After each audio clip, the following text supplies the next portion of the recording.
पाकिस्तान 4 सूबों पर मुश्तमिल एक अजीब मुल्क। यहां सिंध,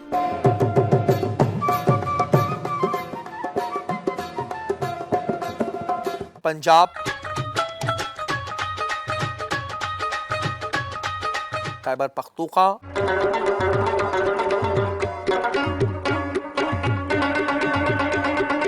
और बलोचिस्तान।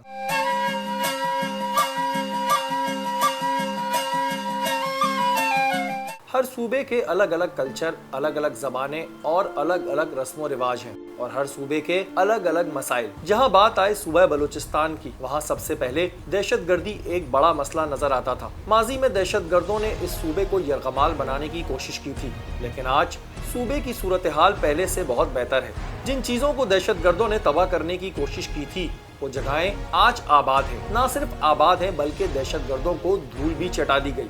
माजी में टीम टारगेट ने अपने कुछ प्रोग्राम्स में आपको बलूचिस्तान की सूरत हाल से आगाह किया, जिसमें एफसी बलूचिस्तान की काविशों से आने वाले बदलाव भी आपने हमारे प्रोग्राम्स में देखे। हमने ये भी दिखाया कि किस तरह बलूचिस्तान की आवाम को एफसी बलूचिस्तान ने यरगमालों के चुंगल से निकाला। चल के माजी की कुछ झलकियां देखते हैं। इस वक्त में जो है गाड़ियों को पीछे रोक दिया गया है। माजी की झलकियों में हम आपको याद दिलाते चलें कि एफसी बलूचिस्तान की एक बड़ी कार्रवाई मशकेल के इलाके में हुई, जिसमें बड़ी तादाद में मंशियात पाकिस्तान के इलाकों में स्मगल होने से रोक दी गई। इसमें आपने देखा कि किस महारत और बहादुरी के साथ एफसी बलूचिस्तान के जवानों ने इस ऑपरेशन को कामयाबी से पूरा किया।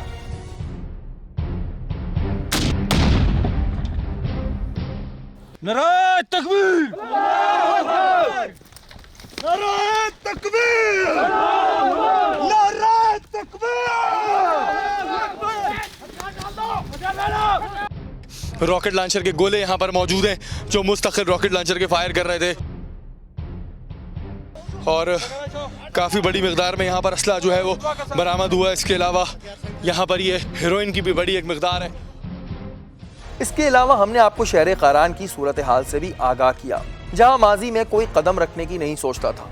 मैं समझता हूँ ये क्रेडिट आज टीवी को जाता है, और इसको मैं first ever media channel in the mountains of Zareen jungle, most dangerous zone of Zareen jungle, इसको मैं क्रेडिट देता हूँ कि इन्होंने आके तो यहाँ पे ना सिर्फ फ्रंटियर कोर की काविश को हाईलाइट किया है, बल्कि यहाँ पे जो एक ट्रांजिशन हुई है, जो एक यहाँ पे खौफ की फ़ज़ा थी, वो अभी अमन में तब्दील हुई है, तो उसको भी जो हाईलाइट किया, मैं समझता हूँ ये क्रेडिट इनको जाएगा और लोगों का एतमाद और बढ़ेगा। लेकिन आज वहाँ एफसी बलूचिस्तान की काविशों की वजह से एक बार फिर लोगों ने सुख का सांस लिया। लोगों के अंदर जज्बा हुब्बुल वतनी पैदा किया गया, और इस बात का सबूत दिया गया कि एफसी बलूचिस्तान का अज़म दहशतगर्दों का खात्मा है।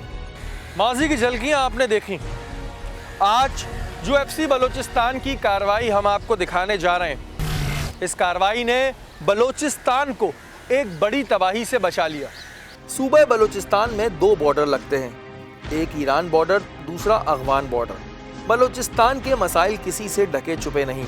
एक जगह गैर मुल्की ताकतें बलूचिस्तान को खोखला करने पर तुली हैं, तो दूसरी तरफ आस्तीनों के सांप भी रॉ से फंडिंग लेकर डसने पर तुले हैं। जहां एफसी बलूचिस्तान को आस्तीनों के सांपों से निमटना था, वहीं बॉर्डर पे कड़ी नजर भी रखनी थी, और इस बात का ख्याल भी रखना था कि किसी किस्म की कोताही ना हो। एफसी बलूचिस्तान माजी में बहुत से ऐसे लोगों को टारगेट कर चुकी है जो मुल्क दुश्मन अनासिर हैं। दहशतगर्दी में इस्तेमाल होने वाला असला और गोला बारूद बॉर्डर के जरिए बलूचिस्तान लाया जाता है, और फिर इसका इस्तेमाल मासूम आवाम और फोर्सेस पे किया जाता है। इन सब के पीछे गैर मुल्की ताकतें हैं, जिनका मकसद पाकिस्तान को खोखला करना है। इस बात का अंदाजा इस बात से लगाया जा सकता है कि आखिर इतना जदीद असलहा इतने आराम से कैसे एक बॉर्डर से दूसरे मुल्क में दाखिल हो जाता है। आज के ऑपरेशन में हम आपको दिखाएंगे कि किस तरह एफसी बलूचिस्तान ने बलूचिस्तान को एक बड़ी तबाही से बचा लिया। टीम टारगेट का काफिला पहुंचा बलूचिस्तान के शहर नौशकी में। हम देखना चाहते थे कि दहशतगर्दी में इस्तेमाल होने वाला असलहा और गोला बारूद किस तरह पाकिस्तान में लाया जाता है। टीम टारगेट नौशकी में मौजूद थी। हम ये जानना चाहते थे कि आखिर कौन सा तरीक़ाकार है जिसके जरिए असलहा और गोला बारूद बलूचिस्तान में लाया जाता है। एफसी बलूचिस्तान काफी रोज से एक गैंग के ऊपर वर्किंग कर रही थी। अचानक कर्नल शाहिद को एक कॉल मौसूल हुई। जी ठीक है, जी हाँ, तो आप जनरल एरिया वो इनाम और गुज्जी की बात कर रहे हैं?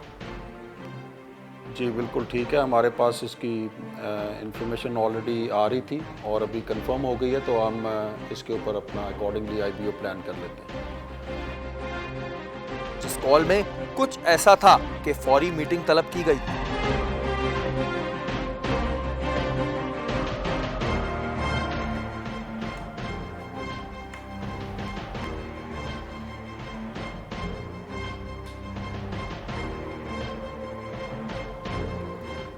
वालेकुम अस्सलाम, विंग कमांडर 110 विंग को भिजवाइए।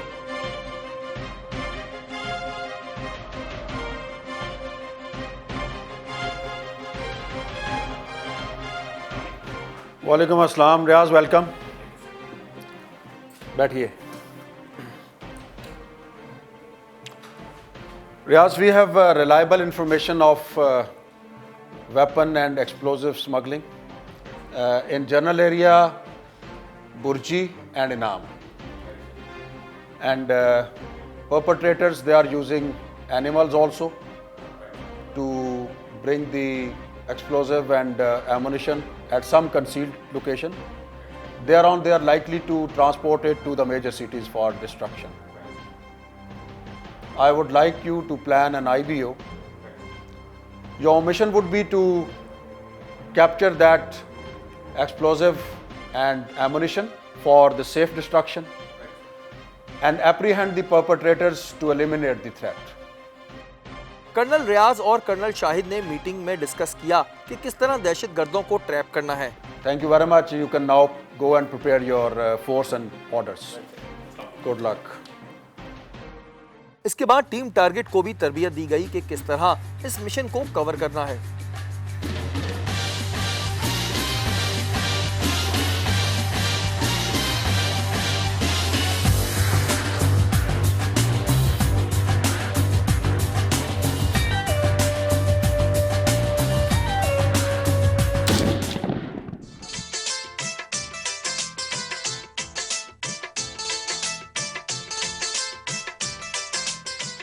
तरबियती अमल पूरा होने के बाद अब बारी थी कि दहशतगर्दों को टारगेट किया जाए, लेकिन उससे पहले इस बात का भी अंदाज़ा लगाना था कि आखिरकार दहशतगर्द कौन सा तरीका इस्तेमाल कर रहे हैं।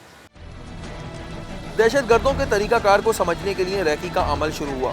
सबसे पहले बॉर्डर का फिजाई दौरा किया गया।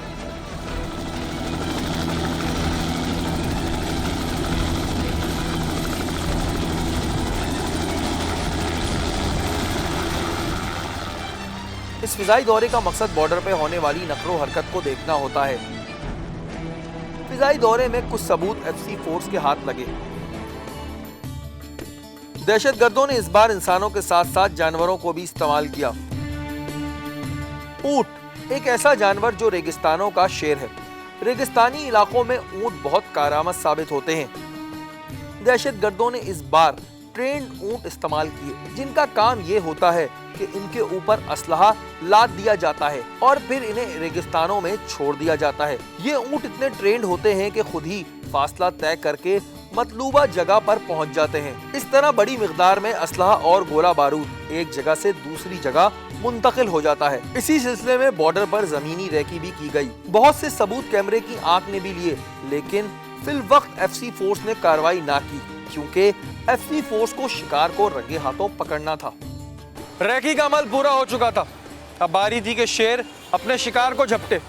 वही हुआ जिसका हमें इंतजार था। कर्नल रियाज और कर्नल शाहिद ने मीटिंग के बाद फौरी ऑपरेशन रूम में मीटिंग तलब की। कोर हेडक्वार्टर में मौसूला इतला के मुताबिक एरिया मन्नान के इलाके में वेपन्स और एमुनिशन की सप्लाई की खबरें हैं। दुश्मन जो है अपना वेपन्स और एमुनिशन एनिमल ट्रांसपोर्ट के थ्रू लेके आ रहा है, जो कि 3-4 दिनों से उसको हम प्रॉपर मॉनिटर कर रहे हैं। ठीक है, एरिया मन्नान जो है वो हमारे ये वाला एरिया बनता है, मन्नान 1 और मन्नान 2, इसके दरमियान हमारी जो इनिशियल पार्टी होगी वो पहले रेक्यू को कंफर्म करेगी।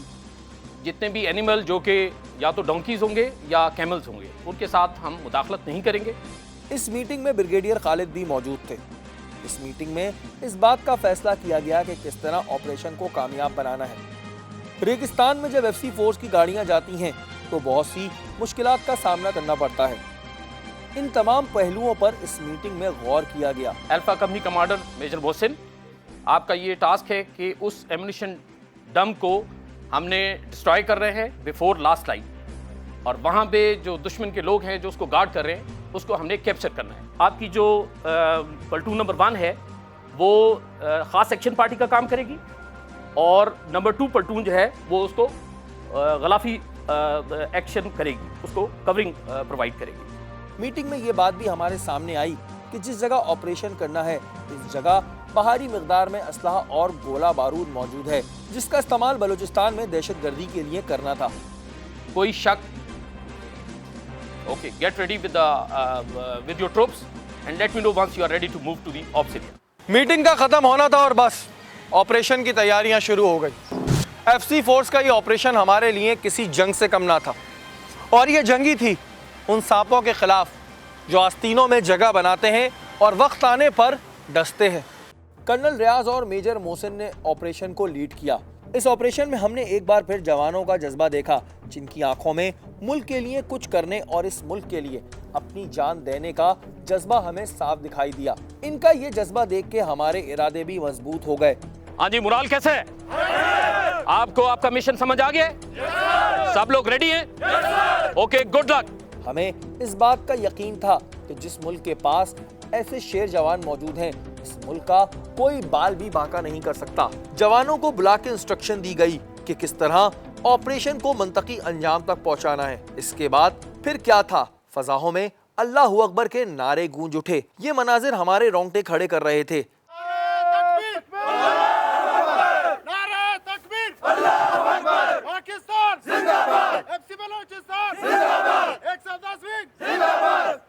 जवानों ने पोजीशन संभाली और अपने टारगेट की तरफ चल दिए। टीम टारगेट एफसी फोर्स के हमरा सफर तय करने लगी। रास्ते में रेगिस्तान ही रेगिस्तान नजर आए। कर्नल रियाज और मेजर मोहसिन की सरबराही में हम इस ऑपरेशन को कवर करने के लिए कैमरे की आंख के साथ मौजूद थे। डबल टू अभी इस इलाके में हम दाखिल हो चुके हैं जहाँ से दुश्मन की मुज़ाहमत का शदीद खदशा हो सकता है, इसलिए अपने मूवमेंट को बहुत स्लो कर लें, टैक्टिकल मूव को अडॉप्ट करें और वॉइस प्रोसीजर और कॉल साइन को अडॉप्ट करें। वाह। बस अब कैमरे की आंख को भी इंतजार था उन लम्हात का कि जब एफसी के शेर जवान अपने शिकार को दबोचें। वक्त घटता जा रहा था और हमारे दिल की रफ्तार तेज होती जा रही थी। बस अब इंतजार था टारगेट का। एफसी बलूचिस्तान एक मुकाम पे जाके रुक गई, क्योंकि इससे आगे गाड़ियों का जाना नामुमकिन तो था, साथ में खतरे से खाली भी ना था, क्योंकि इस जगह बड़ी मिकदार में गोला बारूद मौजूद था। इसके अलावा जमीन के अंदर बम भी फिट किए हुए थे, जो वजन पड़ते ही एक जोरदार धमाका कर सकते थे। अब शुरू होने वाली थी जमीनी जंग, जिस जंग का हिस्सा टीम टारगेट भी थी। एफसी ने जो है जो घेर लिया है, मैं आपको बता दूं काफ़ी दिन से रैकी चल रही थी, और एफसी ने इस वक्त एफसी फोर्स ने चारों तरफ से इस जगह को घेर लिया। आपको जगह जगह एफसी के जो हैं वो एहलकार नज़र आ रहे होंगे। बस वेट हो रहा है इस चीज़ का कि अभी आगे की तरफ मूव किया जाए, क्योंकि ये रेतीला इलाका है और इसमें मूव करना जो है वो बड़ा मुश्किल है।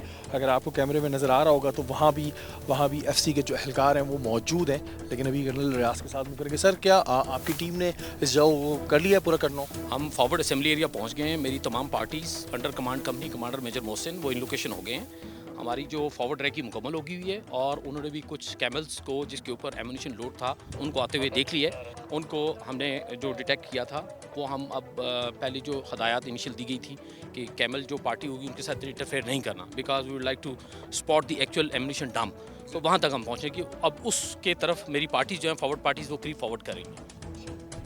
जी नाज़रीन, बस अभी थोड़ी सी देर में ही यहाँ पर जो है वो एक्शन लिया जाएगा। जगह को चारों तरफ से जो है एफसी फोर्स ने जो है कार्डन ऑफ कर लिया है। बस वेट है सिग्नल का। जैसे सिग्नल आएगा हम यहाँ से मूव करेंगे। 2 टीमें तश्कील दी गईं, एक कर्नल रियाज की टीम, दूसरी मेजर मोहसिन की टीम। अभी कदम बढ़ना ही शुरू हुए थे कि फायरिंग की आवाजों ने हमारे कानों को छुआ। रेगिस्तानी इलाके में हमें दूर दूर तक कुछ नजर नहीं आ रहा था। कर्नल रियाज अपने तजुर्बे की बुनियाद पर आगे बढ़ रहे थे। दहशतगर्दों की जानिब से फायरिंग का सिलसिला रुक नहीं रहा था। सबसे फायर आना शुरू हो गया है। This is the first ever resistance जो हमारे ट्रुप्स ने एनकाउंटर किया है।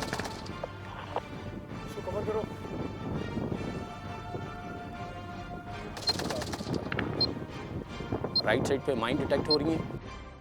अभी हम फायरिंग की आवाजें सुन ही रहे थे कि अचानक एक जोरदार धमाका हुआ, जिसने हमारे औसान खता कर दिए। लेकिन यहाँ सलाम पेश करूंगा एफसी के शेर जवानों को कि इनके माथे पर शिकन तक नहीं आई। इनका ये जज्बा देखकर हमारे अंदर भी जज्बा पैदा हुआ। दिल में कलमा पढ़ते हुए बहादुरी के साथ हम मनाजिर कैप्चर कर रहे थे। 7-1 for 3 over. Situation. FC force के जवानों ने आहिस्ता आहिस्ता मंजिल की जानिब बढ़ना शुरू कर दिया। रेगिस्तान इस हवाले से भी बहुत खतरनाक था क्योंकि यहाँ जमीन के अंदर बम फिट किए हुए थे जो वजन पड़ते हुए किसी वक्त भी धमाका कर सकते थे। हमें अपना एक एक कदम फूंक फूंक कर रखना था। जरा सी गलती किसी की भी जान ले सकती थी। एक दहशतगर्द को एफसी फोर्स के जवानों ने अपनी गिरफ्त में ले लिया, लेकिन फायरिंग का सिलसिला रुकने का नाम नहीं ले रहा था। अभी मजीद दहशतगर्द बाकी थे। कर्नल रियाज और इनकी टीम बहादुरी से मुकाबला कर रही थी। शायद माइन से हूं। अभी थोड़ी ही देर गुजरी थी कि एक और जोरदार धमाका हुआ। हमें ऐसा लगा जैसे हमारे पैरों के नीचे की जमीन निकल गई। लेकिन एफसी के जवानों ने एक बार हमें फिर हिम्मत और हौसला दिया। टीम को हटाएं, जरा साइड पे करें, फायरिंग शुरू हो गई है। इसके बाद एफसी के जवानों ने अल्लाहू अकबर के नारे फिजा में लगाए और अपने टारगेट की तरफ बढ़ दिए।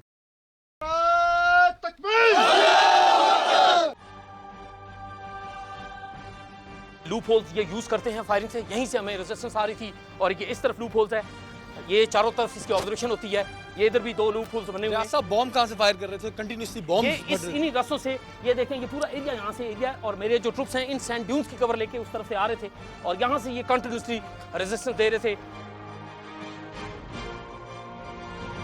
काफी देर मुकाबले के बाद दहशतगर्दों को काबू पा लिया गया, लेकिन हमें यहाँ कोई असलहा और बारूदी मवाद नजर नहीं आया जिसकी इंफॉर्मेशन थी। जी साहब, क्या सिचुएशन है? वालेकुम अस्सलाम। ओके। हमारे लिए ये बात काफी हैरान कुन और साथ में परेशान कुन भी थी। कर्नल रियाज और मेजर मोहसिन ने पकड़े जाने वाले बंदों से पूछगछ की।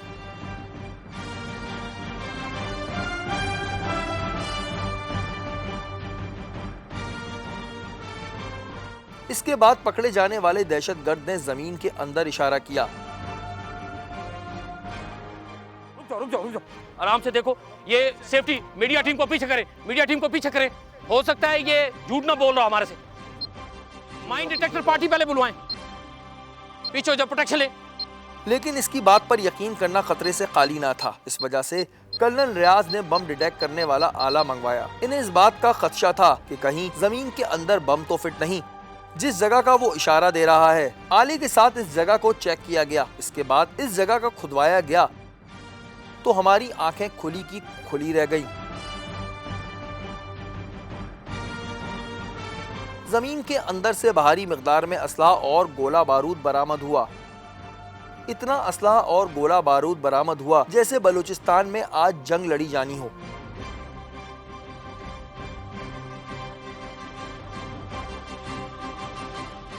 ये सारा असलहा और गोला बारूद बॉर्डर के जरिए लाया गया था। ऐसा लग रहा है जी कोई शहर तबाह करने का पूरा प्लान किया हुआ है। इतने बड़ी मिकदार में आप देख सकते हैं कि एफसी की एक बड़ी कार्रवाई हमारे सामने आई है और इतनी बड़ी मिकदार में यहाँ से आप देख सकते हैं कि गोला बारूद बरामद हुआ है, रॉकेट लॉन्चर के गोले और ना जाने क्या क्या चीज़ें आप देख सकते हैं। पूरे यहाँ पे बॉक्सेस मौजूद हैं। और एजाज साहब, इसमें क्या क्या चीज़ें ऐसी कि तो हमें खुद तो अजीब ना बड़ा वेपन्स है। ये इसमें रॉकेट लॉन्चर हैं और इसमें आरआर के गोले भी हैं और इसमें भी ये बॉक्से खोल के देखेंगे इसमें किस किस्म का एम्यूनेशन है और मुझे लग रहा है इसके अंदर वेपन्स भी होंगे। रॉकेट लॉन्चर जो हमेशा सिक्योरिटी फोर्सेस की जो गाड़ियाँ हैं उसके अगेंस्ट इस्तेमाल होता है और इसके अंदर फ्यूज़ और ये सारा कुछ मुकम्मल कंप्लीट, ये almost ready to fire, almost prepare करके लाए हुए हैं। ये आप देखते हैं जो फोर्सेस के ऊपर गाड़ियों पर अटैक किए जाते हैं वो रॉकेट लॉन्चर से किए जाते हैं और कितनी बड़ी मिकदार में रॉकेट लॉन्चर और दूसरा असला यहाँ पर हमें नज़र आ रहा है और सी ने बर वक्त कार्रवाई करके इसको रोका है। ये रॉकेट लॉन्चर ही है। ये एक गाड़ी के लिए काफ़ी है, जिसके अंदर पूरे उसके ट्रुप्स जो होते हैं वो सारे के सारे डिस्ट्रॉय कर सकता है उस पूरी गाड़ी को। एमुनिशन और वेपन्स इनको एहतियात से गाड़ी के अंदर लोड करके हेडक्वार्टर पहुंचाएं। Right sir. इसकी प्रॉपर काउंटिंग होनी चाहिए, इनके प्रॉपर परफॉर्मेंस बना के इसको प्रॉपर चार्ज पे लेके और इसको अपने हेडक्वार्टर पहुंचाएं। Right sir. आपने ट्रुप्स इस्तेमाल की, ओके ने, वेरी वेल डन, शाबाश, गुड जॉब डन। अब देखने वाले इस बात का अंदाजा तो लगा सकते होंगे कि इतना गैर मुल्की असलहा इन दहशतगर्दों को कौन और क्यों दे रहा है, इसके मकासद क्या है, वो पाकिस्तान में कौन सी जंग लड़ रहा है, किसके लिए लड़ रहा है और असलहा देने वाले को इससे क्या फायदा हासिल होगा। कोई तो है जो चाहता है कि इन सांपों के जरिए पाकिस्तान को डसा जाए, लेकिन वो ये भूल रहा है कि जहाँ पर ऐसे शेर जवान मौजूद हैं वहाँ पर सांप की कोई औकात नहीं। और हमें वो बात याद आई जो अपने नानी नाना दादी दादा से सुना करते थे कि जंग जीतने के बाद एक अलग ही जज्बा होता है। ये मनाजिर हमारे लिए 1965 की जंग से कम ना थे। जब मैं छोटा था तो मैं अपनी नानी के मुंह से एक गाना सुना करता था। इसके पूरे बोल तो मुझे याद नहीं, लेकिन वो कुछ यूं था कि एक ही झटके में दुश्मन की कलाई मोड़ दी। यहाँ ये गाना FC बलूचिस्तान के ऊपर पूरा उतरता है कि एक ही झटके में दुश्मन की कलाई मोड़ दी। एक ही झटके में दुश्मन की कलाई मोड़ दी। एक ही झटके में दुश्मन की कलाई मोड़ दी। तूने दुश्मन की कमर ज़रबे गिरा से तोड़ दी। तूने दुश्मन की कमर ज़रबे गिरा से तोड़ दी। ऐ शहीदों के चमन तेरी बहारों को सलाम।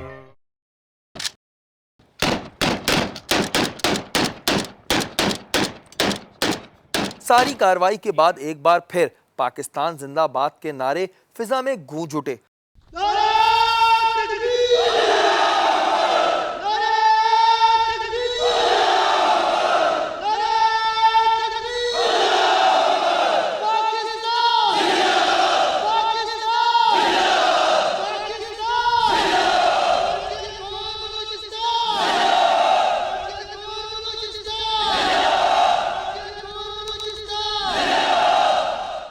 ऑपरेशन के बाद पकड़े जाने वाले असलहे का मुआयना किया गया। यह असलहा गैर मुल्की असलहा था जिसे दहशतगर्दों ने महज अपने मफाद के लिए पाकिस्तान की सरहद में दाखिल करने की कोशिश की थी, लेकिन वो नाकाम रहे।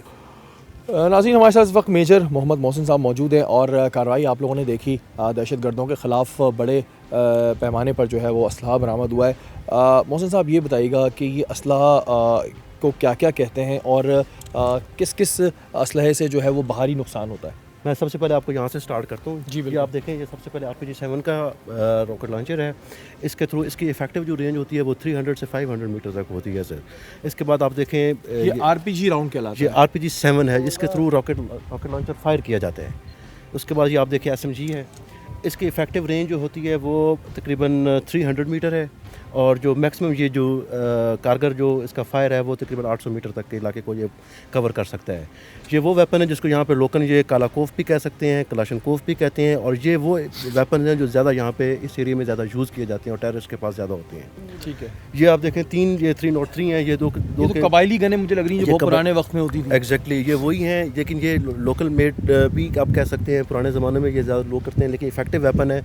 इसकी जो इफेक्टिव रेंज है वो भी 300 मीटर है। 700 मीटर तक के इलाके को ये कवर कर सकती है। मोहसिन साहब, इनके बारे में बताइएगा, इनको क्या कहते क्या हैं? ये 75 RR है जो कि एंटी टैंक वेपन होता है, उसके ख़िलाफ़ इस्तेमाल की जाती है। अभी ये हमारे लिए बड़ी एस्टोनिशिंगली एक चीज़ आई है सामने कि ये इस तरह का, पहले हम समझते थे कि ये स्मॉल आर्म्स वेपन को यूज़ करते थे, बिल्कुल, लेकिन अभी हम देखते हैं विद आहिस्ता आहिस्ता जो बिल्टअप वो कर रहे हैं कि उसमें ये इस तरह का वेपन एमुनिशन वगैरह वो भी आहिस्ता आहिस्ता अच्छा, आपने क्या ट्रांसफ़र कर बताया, रहे क्या कहते हैं? 75 RR 75 रिक्वायर राइफल। 75 अगर ये किसी टैंक के ऊपर अटैक करो तो टैंक उड़ा देगा। बिल्कुल, टैंक के अंदर घुसने की सलाहियत रखता है ये राउंड। ये देख सकते हैं आप जी, ये जो टैंक को घुसने की सलाहियत रखता है कि कितना पावरफुल हम इसको कह सकते हैं। ये भी इसी के साथ है। ये मोटर है, ये मार्टर गोले जिसे आप कहते हैं। ये 81 मिलीमीटर मोटर है और ये हम भी अगेन वही बात आ जाएगी, सरप्राइज्ड है कि ये इस तरह का वेपन एमुनिशन वो किधर से वो हासिल कर रहे हैं। कि कितनी सारी बुलेट्स हैं, कितना सारा सब कुछ। अब सवाल यहाँ पर बहुत सारे पैदा होते हैं। सवाल ये पैदा होते हैं कि बकौल इनके कि हम आज़ादी चाहते हैं। आज़ादी किससे चाहते हैं और क्यों चाहते हैं? क्या बलूचिस्तान की आवाम आज़ादी चाहती है?